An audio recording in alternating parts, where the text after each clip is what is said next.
parte das causas que fazem uma pessoa nascer com uma deficiência física são conhecidas. Complicações na hora do parto, doenças contagiosas durante a gravidez, problemas genéticos e remédios com fortes efeitos colaterais estão entre elas. Algumas causas podem ser evitadas, outras não. Bebês deficientes físicos devem iniciar o quanto antes um programa de exercícios que estimule o corpo de diversas maneiras. O tratamento ajuda a criança a trabalhar as limitações provocadas pela deficiência. Assim, a criança deficiente física vai conquistando autonomia e independência. Prepare-se para ingressar na pré-escola apta a assimilar conhecimentos e desfrutar, em condições mais favoráveis, as relações de amizade com os novos colegas. A descoberta do mundo. Nasci deficiente físico por causa da talidomida, um remédio que minha mãe tomou para enjoo. Esse medicamento foi muito utilizado por gestantes na época que a minha mãe ficou grávida de mim. Houve uma negligência das autoridades que desconheciam seus efeitos maléficos. Com isso, muitas crianças nasceram com diferentes níveis de comprometimento. Eu, por exemplo, nasci sem uma perna. É difícil que uma criança com algum comprometimento sério nas pernas ande na mesma época que as outras crianças. Mesmo tendo sido estimulada desde cedo, o processo é lento. São muitos obstáculos que ela tem que enfrentar até dar os seus primeiros passos. Quando tinha mais ou menos 1 ano, eu comecei a querer ficar de pé, numa perna só, me apoiando em sofá, me apoiando na parede.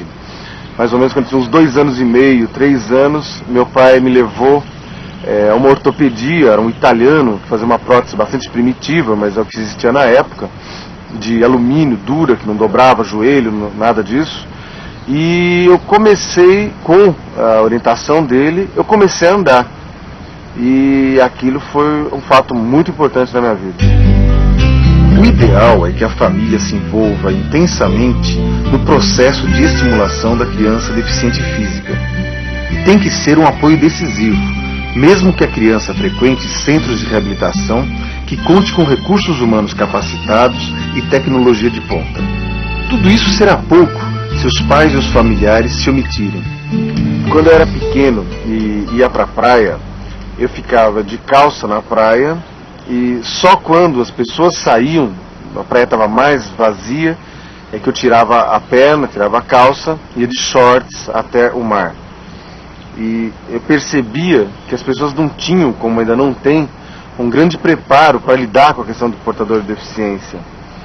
Eu percebia que as pessoas deixavam de perguntar coisas para mim, de abordar sobre essas questões comigo, por absoluta falta de preparo.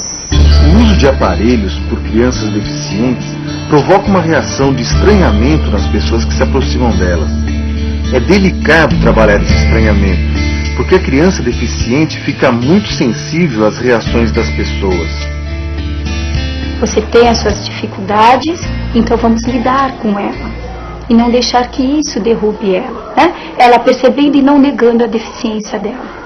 Muitos pais negam que esta criança porte a deficiência e inconscientemente traduzem e fazem a vida dessa criança uma forma de fantasia. Porque o que nos afasta, muitas vezes, do portador de deficiência, além do medo, além da cultura, é o afeto, o amor. Parece que o nosso amor não se estende também assim tão próximo dessas pessoas que necessitam e também têm amor para trocar. Os aparelhos são necessários, pois ajudam muito a criança deficiente física.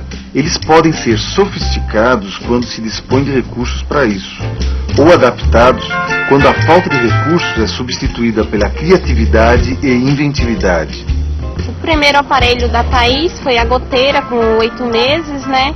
Foi muito importante para mim por causa do alongamento, que a gente faz o alongamento e metade da parte quem mantém é a goteira, né? Para não atrofiar o pezinho.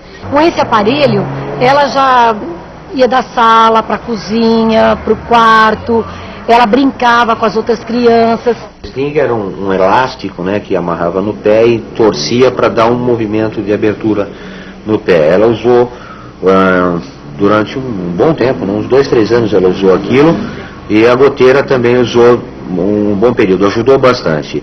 A única preocupação realmente que nós temos é em tentar dar condições para que ela consiga viver sozinha. Já nos primeiros anos da fase escolar, a criança precisa encontrar na escola o apoio necessário para que possa se incluir e se integrar. Mas isso, na maioria das vezes, não acontece. É um círculo vicioso difícil de ser quebrado. As professoras ficam inseguras, pois nunca trabalharam com uma criança com deficiência física na classe. E porque se recusam a conhecer, tudo fica como está. A vida do deficiente pode ser incrivelmente facilitada se a equipe de professores e funcionários estiver sensibilizada, atenta e disposta a ajudar a criança a se desenvolver de acordo com as suas possibilidades. Quando ela voltou às aulas, ela estava um pouco debilitada para andar. Ela precisava de uma pessoa que desse a mão para ela para andar. Acharam que não tinha condições da Raquel continuar na escola. E depois de muito diálogo, eles aceitaram que a Raquel ficasse, mas só que um período curto na escola. A Raquel começou a não aceitar isso, porque ela queria ficar na escola o tempo todo. Só que aí teve então uma conversa lá entre eles, né, a psicóloga e a médica, e falaram que não, que ela tinha condições de frequentar a escola, que ela precisava desse apoio pedagógico. É assim, na hora do recreio, eu não posso ir pro pátio por causa da escada e tem que ficar lá na mesa da inspetora. Eu falo, gente, eu não vou cair. Eu não vou. Se eu cair, o problema não é eu me machucar. O problema é me levantar. O importante é que eu tô indo lá com vocês. Tô querendo participar também. Eu quero, sabe, participar. Felizmente, sempre existe alguém disposto a aceitar desafios. Nesse caso, o desafio é integrar na escola, em sala de aula, uma criança com limitações motoras.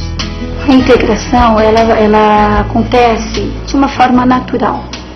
Ou seja, propondo atividades que essa criança possa participar junto aos outros. Se essa criança tem uma dificuldade visual, ela precisa sentar na frente. Se essa criança tem uma dificuldade motora, ela também precisa sentar na frente. E aí verifica se a necessidade dessa criança sentar próxima à porta ou próxima à mesa do professor, frente às necessidades que ela encontrará no percurso escolar dela. Se é uma criança que usa uma cadeira de rodas, no momento de jogos como basquete, como vôlei, ela pode estar aptando. Nós temos crianças que apresentam uma certa autonomia e crianças que não apresentam autonomia. No caso de crianças que são muito dependentes, principalmente para ir ao banheiro, a necessidade da disponibilidade do pessoal que trabalha na própria escola. Agora, em crianças que apresentam uma certa autonomia, não há necessidade nenhuma. E acho que isso cabe muito uma ajuda do professor. Ele tem que ter flexibilidade, ele tem que ter uma tolerância maior e ajudar essa criança. Por exemplo, para atividade no escorregar da mesa, que tem dificuldade de levantar, a gente gruda com durex na mesa. Quando vai fazer atividades de recorte, você procura estar dando ou com as mãos, ou uma atividade que você possa segurar na mão dele e auxiliar ele a recortar. Que a criança portadora de uma deficiência, ela porta a deficiência, mas ela não é a deficiência. E que isso não irá trazer prejuízo algum às outras crianças que não portam a deficiência. Eu comecei a me envolver com as pessoas mais diferenciadas da escola. Então aquela menina de cabelo sarará, aquele mais desajeitado, aquele mais gordinho, aquele que não é exatamente o padrão das outras crianças. Entre 4 e 6 anos, uma criança que não é deficiente já tem coordenação de seus movimentos. Controla mais seu corpo e se torna cada vez mais independente nas atividades do dia a dia. Eu sempre me sentia bastante independente com relação a usar a prótese. Quando era pequeno eu chamava de perninha. O único problema que eu tinha era realmente quando a minha prótese quebrava. Isso era constante, o material era muito mais frágil e mais primitivo. Isso mexia muito com a minha autoestima e foi a quando isso acontecia, eu tinha que pedir que alguém me levasse para arrumar a prótese. E eu ficava muito triste com isso. A outra coisa era a dificuldade, em termos de precisar de alguém, era para pôr sapato. Porque essas próteses, os pés das próteses eram feitos conforme o tamanho do sapato. E às vezes eram muito justos e eu não tinha nem força para calçá-lo. Tinha muita vontade de conviver com as outras crianças da mesma maneira que elas faziam tudo que elas faziam. E aí eu quebrava também muita prótese, porque eu tentava correr junto com elas. E às vezes elas, como crianças, às vezes tem essa maldade inocente, saíam correndo e me deixavam sem conseguir acompanhá-las. Há pessoas portadoras de deficiência cujo comprometimento do cérebro afeta também a linguagem. A criança portadora de uma deficiência física não necessariamente vai ter um comprometimento intelectual. Muitas vezes ela apresenta uma fala rudimentar baseada em gestos, gritos, choros, tentativa de agarrar, tocar o interlocutor por uma impossibilidade motora de desenvolver a fala.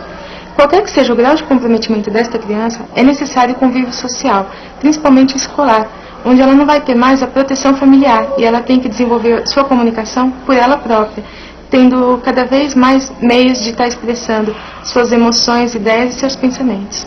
Porque nós não codificamos o que eles querem expressar. Muitas vezes eles querem dizer uma palavra e sai um som gutural. Só que nós não codificamos isto. Então nós passamos a não entender. Nós vamos querer que eles se expressem de uma forma como nós nos expressamos, e isso é muito difícil.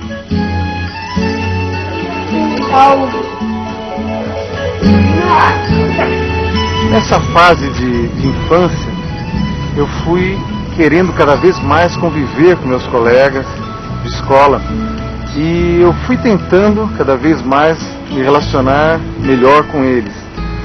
Mas algumas coisas pesavam muito, por exemplo, quando me chamavam de aleijado ou palavras pejorativas da minha deficiência.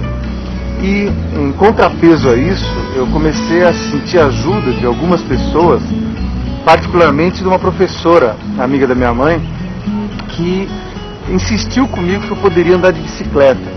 Quando ela acreditou que eu pudesse andar de bicicleta, e eu também acreditei, eu passei a andar de bicicleta mesmo tendo uma perna mecânica. É importante que a professora, os funcionários, as pessoas tratem a deficiência como algo normal. Não procure esconder a deficiência, porque vão estar escondendo também o deficiente. É importante que ele conviva, que ele supere esses preconceitos existentes e ele se aceite, porque à medida que ele se aceitar bem, ele vai ser aceito pelo grupo e aí sim vai se desenvolver melhor.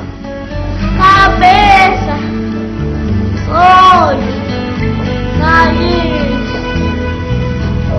Na sala de aula, a professora descobria novas maneiras que me ajudavam a cumprir minhas tarefas. Eu estava feliz de poder conviver com as outras crianças.